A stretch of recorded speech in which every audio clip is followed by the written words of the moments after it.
Samus, aka Tiz, and this is The Force Always. Welcome to the show. This is The Force Always. That's meant to be a weekly show, but it's becoming more monthly at the moment. 2 weekly, not weekly, just a little bit more untimely. But that is due to my crazy year of 2022 being a little bit busier than normal, but also I've had some things to deal with in my personal life that's been quite intense, but that's no excuse. I'm still rocking Star Wars, still love Star Wars. I think Star Wars is going through a bit of a unfortunate sort of download, but this episode is actually for Andor.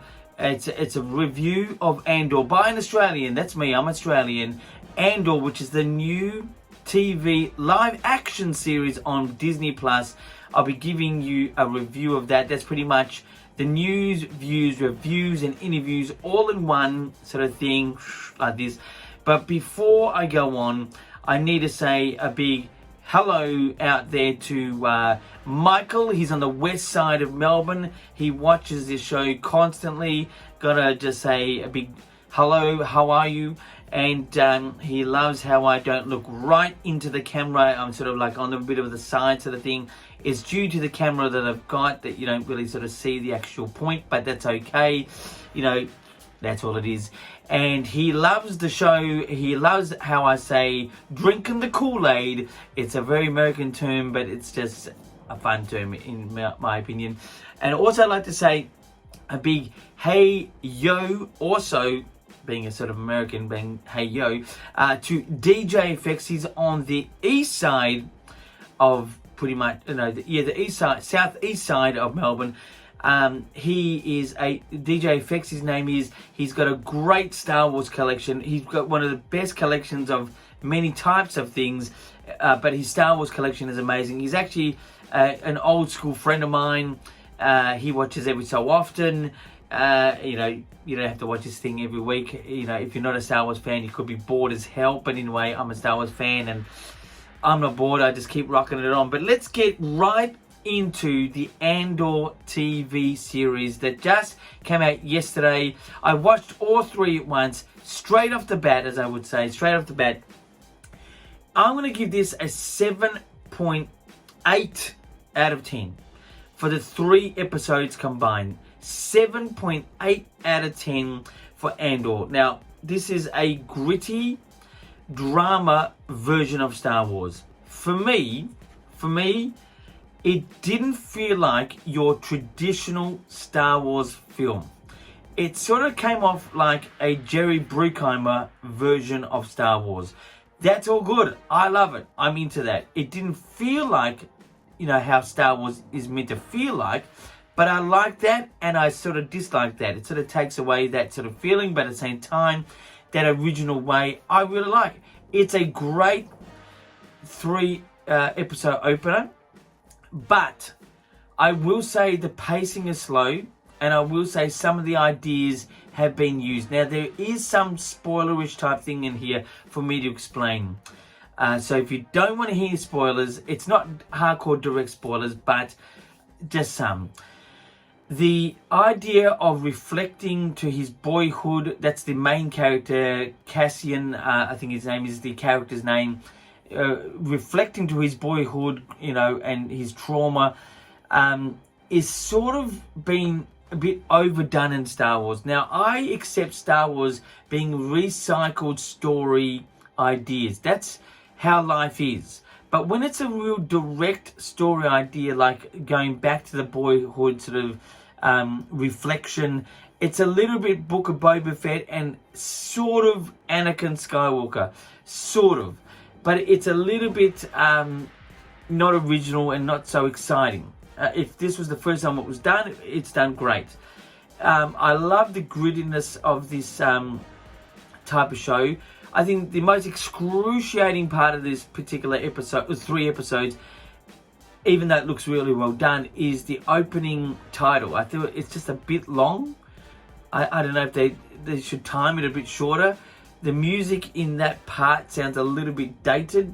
Maybe that's the whole idea of it, but I didn't really feel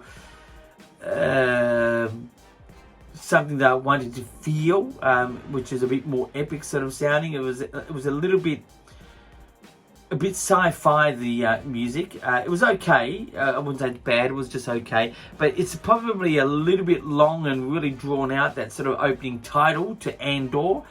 The first time you sort of see it, the Andor title, you sort of it looks like the Death Star, like an image of the Death Star that was in Rogue One. Because this series is connecting the storyline to Rogue One. It will actually connect directly by the end of it. But here is some bad news and good news. Good news is that it's 12 parts to a season. There should be 3 seasons, but the next season, which is season 2, won't be airing until 2024. That's almost, in a way of saying, a couple of years' time. They haven't even started filming it. Why? I don't know. I'm sure that, you know, the efforts into create such a production is intense, but, you know, I just think it's a little bit a stretch from season 1 to season 2. I would have probably been a bit more organized than just giving it a year and a half or 2 year almost rest to the next season. Season 1 hopefully will just go well. I don't know what the ratings are. I'm sure the Star Wars fans would love it, but who else will? I'm unsure. It is definitely, this type of series so far is definitely something that a non-Star Wars fan would enjoy, because it's not over the top in, you know, aliens and robots and stuff like that. It's a little bit there, but it's a bit more built around the drama and the grittiness of the universe at that time. Yeah, the acting was great. The script was great. The actual story idea of reflecting to the boyhoods of the main character Cassian is good. It's just, for me, it's a bit old. Like, I've just seen Star Wars time and time again recently rehashing things that Star Wars fans have already seen. Like, for example, the Obi-Wan Kenobi, the certain things in the fight where Darth Vader's helmet gets cracked open by Obi-Wan was sort of done before with Ahsoka in the animated series Clone Wars. So it sort of was not such a shocking revelation to see that, even though live action does give it a bit more justice to it. But let's get back into Andor. Andor so far is great viewing. It's a 7.9. That's very good on my behalf. Higher than a bit more, very good, but its pacing is a bit of an issue. I think it's a little bit slow and stretched at times. In a time period of Star Wars, amongst its real fans, just need excitement. This type of story, I don't think is going to feed the hardcore fans the type of pacing that they want. For example, when Star Wars A New Hope first came out in 1977, I was a kid, like 4 years old, and the pacing that like it was just on. Not because it was action, but the story was just always hitting. There was just always something to hear, to see, to get information, absorb. In Andor, you sort of get a little bit like, okay, let's keep going. But the original film, which I hate to refer everything to, you know, the original being better. It's not about being better. It's just the pacing for Star Wars needs to be a bit more up-tempo than slow. Especially how the fan base is really taking on Star Wars recently. I think this will really feed the Star Wars fans a lot. They'll really embellish it in it. And I do love it. And I I don't know if I can't wait to the next episode. I'll definitely be watching the next episode to see where it goes, and I won't fall off. I'll watch it no matter if it's bad.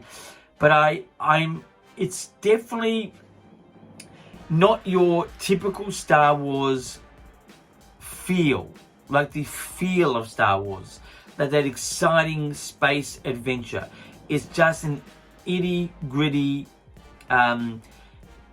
drama with Star Wars, the whole idea with Star Wars.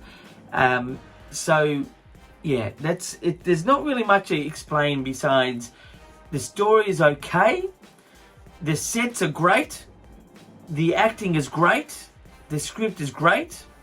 Even the logo is great, even though it's a bit long at the start.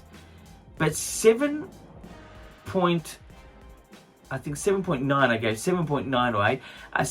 Let's just stick with 7.9, make it a bit easier. 7.9 just demonstrates that this is a very good thing to watch. But there is, and I've not seen any other YouTube channels reviews what they thought, but I am finding a difference between American YouTubers and me and some other Australian YouTubers and just fans in general. Things that hit Australia in a great way is partly different to America. Not to put America in a bad spot, they're fine. I mean, if you've ever been in an American audience in a cinema, which I have, numbers of times, it's like going to a football crowd. It's just great, especially when you saw the film The Force Awakens, which I saw multiple viewings of that. The points of the heroic, cheers and laughter and things like that was just always at the same time and intense compared to an Australian audience. An Australian audience will be very quiet, let me tell you. They'll just like this. But anyway, so that is that's my review of Andor, the first 3 episodes. It's great they dropped 3 episodes. They needed to do 3 episodes, in my opinion, to get that sort of story understood, as an intro, which I think they could have created those 3 episodes as one, in a different way of telling the story. That's it. So that's it was great. But also I'm going to review something in this particular episode that it's got nothing to do with Andor, but it's just something to do with my collection. I've got a big collection of stuff behind me, as you sort of can see. Mainly 95% is Star Wars, but I'll show you. This here is Revenge of the Sith, which is episode 3.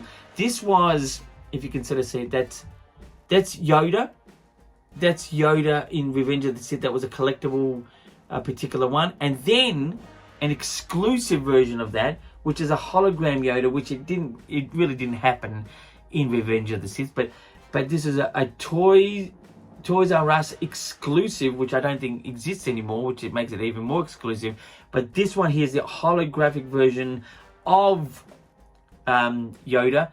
And anything Yoda, let me tell you, you want to grab off the shelves. But I've got these 2 in their packets, like not a 40-year-old virgin, but 40-year-old, well, actually 50 coming up to 50, can you believe it? But this here, this was bought from the shelf. I bought these from the shelf. I looked for these on the shelf, not on eBay, nothing online. Bought these from the shelf almost 20 years ago. That's amazing to say. Revenge of the Sith, episode 3 is pretty much almost 20 years ago. It was about 2004. It came out 2004, 2005. My God, time flies when you're having fun. But anyway, that's the show for this time around. I'm wishing it to be a weekly show, especially at the moment, having Andor on a Wednesday evening, I think it is here in Australia. Wednesday, we get it about, can you believe it, at a beautiful time. I hate to say this to the America or the other audiences in the other parts of the planet, especially America. We get it about 7 p.m. You guys get it about midnight or 3 a.m. My God, that's intense. I don't think I I absolutely not be able to watch it then with my schedule outside of this and personal life and stuff like that. But yeah, so this is going to be wishingly a weekly review of the particular episodes. The next one I think is just one episode. There is 12 parts to it. The season 1 will finish this year, but season 2 you gotta wait. I'm sorry about that. That's the bad news about that. But until the next time, my friends, to Michael from the west side and DJ FX from the southeast side, and to anyone else across the world like Kate that's in the west side of America, and anyone else out there, please send me your messages through YouTube or Twitter or Instagram, which my details are down there. Let me know your comments, or you've got questions. And until next time, my friends, as I've said a couple of times already, keep rocking. Toys and the Force always.